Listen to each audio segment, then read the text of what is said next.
You mentioned it earlier, just the stabbing yesterday at the High Park station.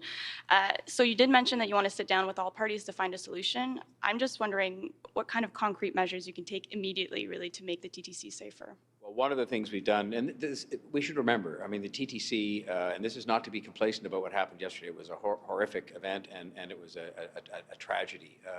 And so I don't underestimate that at all. But the TTC remains a very safe system that moves millions of people every day safely.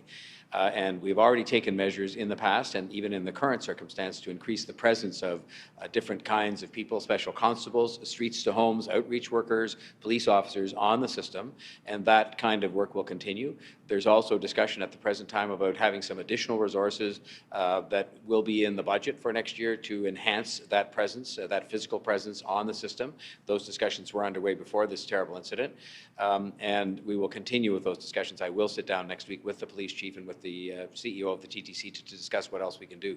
I do want to comment, though, on two other matters, because I think they're very much related, not necessarily to this particular case, but to the broader issue of safety on the TTC. The first is mental health. We simply have to do a better job. And I spoke to the Prime Minister directly about that in the meeting the big city mayors had with him on Tuesday of this week. I met on Wednesday with the Minister of Mental Health for the provincial government, and we are dropping the ball on this. We're dropping the ball collectively, but most of it is part of the healthcare system.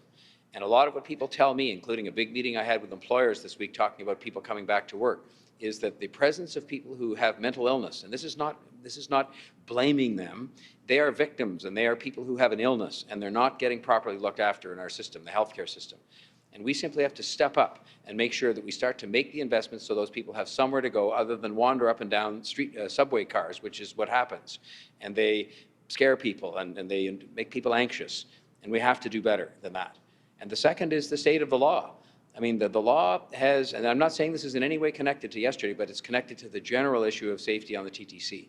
There are still people who commit violent acts who shouldn't be walking the streets. And I've talked about this repeatedly, but I'll talk about it again just because I have the opportunity to do so in response to a terrible tragedy and in the presence of my colleagues in public life.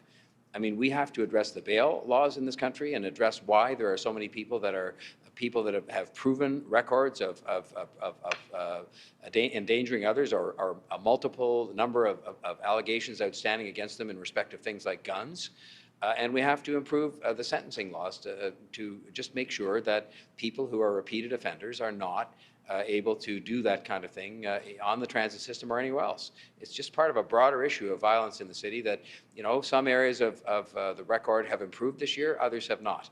And I don't really care because until it gets down to zero, I can't be satisfied that we're doing everything we can or that we're in a satisfactory state in terms of safety in the city. So we'll continue to work at it, and that will be reflected to some extent as well in the budgets that will come forward in the new year.